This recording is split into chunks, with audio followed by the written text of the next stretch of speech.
Hi everyone, this is Galen Martling. I am using ink sprays two different ways for these two cards, and I wanted to show you how easy it is to get two looks, very different looks, using the same inks. So I pre-stamped and colored this little gnome for graduation, and I wanted to use that against a mixed media background. And so I start with the mixed media background first. I'm using Dylusion's ink sprays. They are in vibrant turquoise and pure sunshine.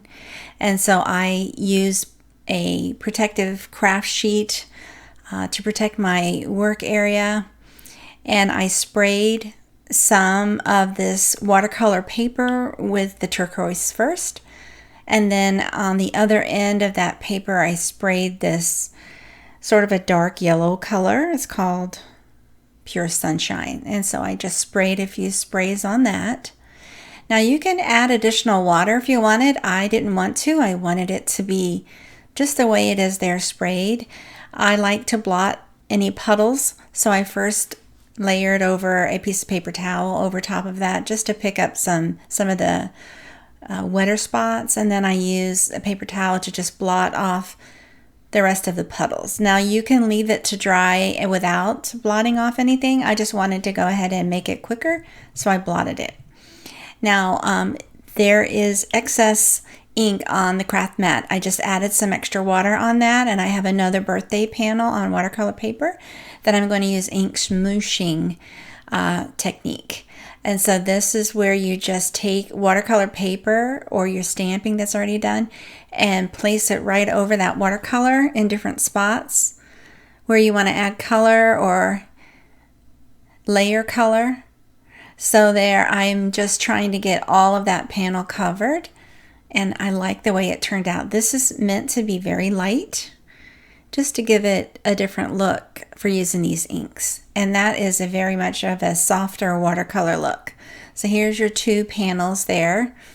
These are just watercolor sheets that I use those two different techniques on, and I heat set them. You could leave them out to dry, but if you leave them out, just leave them out overnight or something like that. But I heat set them.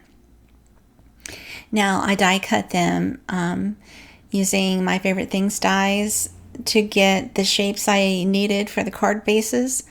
I'm also going to use some Distress Ink paint.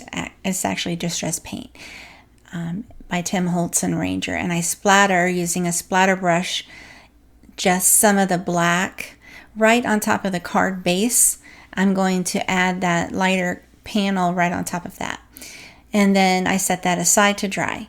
Now I'm adding stenciling using Deco foil metallix gel. This is by ThermoWeb, and the name of it is White Pearl. It gives a shimmer once it's dry. It's really nice. So I wanted to use some of that. I haven't used it in a while, so I added it right over this dried ink sprayed panel. Now, the paste, as the paste dries, it will take a little bit of that color from the ink spray and it moves it up into where you're stenciling.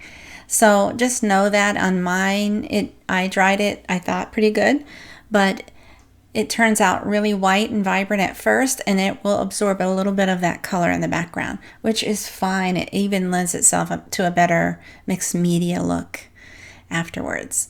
So I leave it to dry for a little while, and then I heat set it, both sides, being very careful not to mess any of the stenciling. And then you just get your panels all ready, and these are just two other examples of the sprays.